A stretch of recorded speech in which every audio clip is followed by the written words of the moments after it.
वालेकुम। नावल आपा में एक मर्तबा फिर खुशामदीद।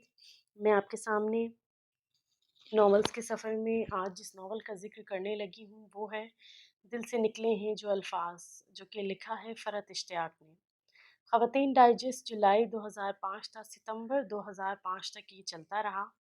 किताबी शक्ल में भी ये दस्तयाब है। नावल पहली बार 2005 के वस्त में ख़वातीन डाइजेस्ट में शाया हुआ था और ज़माने वक्त के पढ़ने वालों को उमर हसन और वदिया कमाल की मोहब्बत की एक अनोखी सी दास्तान पढ़ने को मिली जिसे हम आज तक फरामोश नहीं कर सके। मैं हमेशा कहती हूँ कि फ़रत इश्तियाक से बेहतर लफ्ज़ मोहब्बत की कोई तशरीह नहीं कर सकता, और ये महज मुबालगा आराई या खाम ख्याली नहीं है, बल्कि ज़रा गौर करने पे आपको मालूम होगा कि इनके तमाम नॉवेल्स की बुनियाद मोहब्बत ही होती है। इनका ये नावल दिल से निकले हैं जो अल्फाज खसूसन मेरी इस बात की तस्दीक करता है। मोहब्बत जिनके साथ होती है वो कभी तन्हा नहीं होते, मोहब्बत इन्हें कभी तन्हा होने ही नहीं देती। मोहब्बत के नाम जो मेरे लिखने की पहली और आखिरी वजह है, जिसके लिए मैं लिखता हूँ, जिसकी वजह से मैं लिखता हूँ। मोहब्बत इसका ज़्यादा सफ़र थी, और ये ज़्यादा सफ़र इसे बहुत था। ऐसे बहुत से खूबसूरत इक़्तबास, गाढ़ी उर्दू और बेहद खूबसूरत अल्फाज के मिलन से बनी एक ख़ास कहानी, जो अपने अंदर चंद किरदारों की मोहब्बत, एहसासात, उनकी ज़िंदगी के नशेब व फराज और उनके ज़िंदगी के हक़ाइक़ के गिर्द घूमती सादा मगर मुनफ़रिद सी दास्तान छुपाए हुए है। मोहब्बत को पाकर खो देने की दास्तान, जिसकी रूह रवां उमर हसन और वदिया कमाल हैं।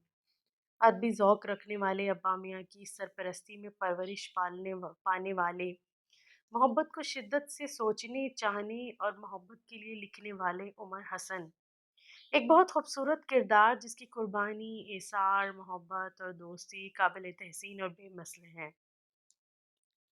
दूसरा किरदार वदिया कमाल का है। उमर हसन की ताकत, उम्मीद और हिम्मत बनी रहने वाली दिया, जब अपनी ज़िंदगी के तारीक लम्हों में अना और ख़ुद तरसी की इंतहा को पहुँची, तो संगदिली का अमली मुज़ाहिरा पेश करते हुए उमर हसन को ही इसके शहर मोहब्बत से दरबदर कर देती है। इस सब के माबैन पुल का काम सरअंजाम देती पुरतजस्सुस तबीयत के मालिक और उमर की मोहब्बत से शदीद मोहब्बत करने वाली ज़ुनैरा अब्बास, जिसकी लगन वदिया कमाल को शहर मोहब्बत का दरवाज़ा दोबारा खोलने पर मजबूर कर देती है। फ़ोन पे बोले वदिया कमाल के वो 3 अल्फाज कि उमर लौट आओ, नावल का खूबसूरत तरीन हिस्सा लगे हैं। इस पॉइंट पर आकर बेख्तियार आंखें नम हो जाती हैं। एक बात जो इस मुकम्मल नावल की काबिल तवज्जो है कि इस नावल में ये तीनों किरदार हमें अपने अपने अंदाज में मोहब्बत को बरतते दिखाई देते हैं, मगर इस इख्तलाफ के बावजूद इनकी ज़िंदगी की असास मोहब्बत ही है। फ़रत इश्तियाक की तहरीर की सबसे बड़ी खूबी अल्फाज का चुनाव है। वो गुस्सा और नफ़रत के इजहार के लिए भी गैर मुनासिब और ऐसे अल्फाज का इस्तेमाल नहीं करती जो इनके पढ़ने वालों को किसी परेशानी या उलझन में मुब्तला कर दे।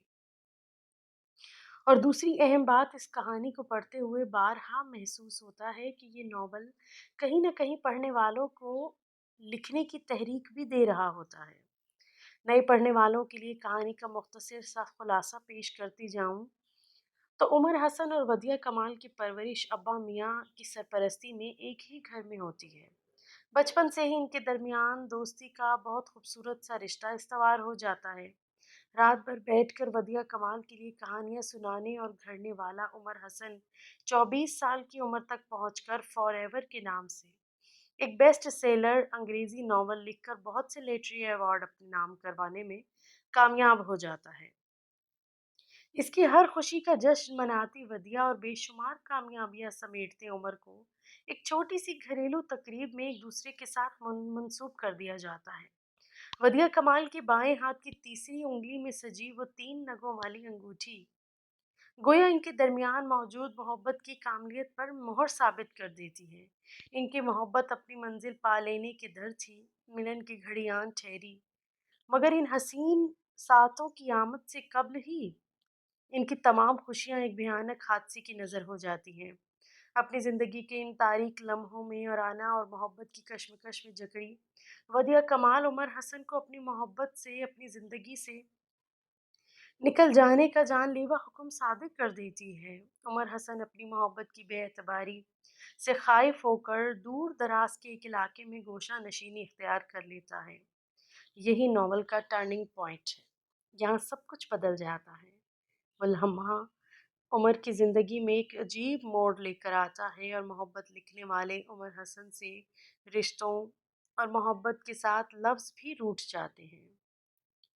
حسین ترین ناولز میں سے ایک ہے جس کے ہر لفظ کو بہت خوبصورتی کے ساتھ صفات کی زینت بنایا گیا ہے کہ ایک جملہ دل پر اثر کرتا محسوس ہوتا ہے، کیونکہ بلا شبہ دل سے نکلے ہیں جو الفاظ وہی اثر رکھتے ہیں۔ اب تک کے لیے اتنا ہی، آپ سے پھر ملاقات ہوتی ہے ایک نئے ریویو کے ساتھ۔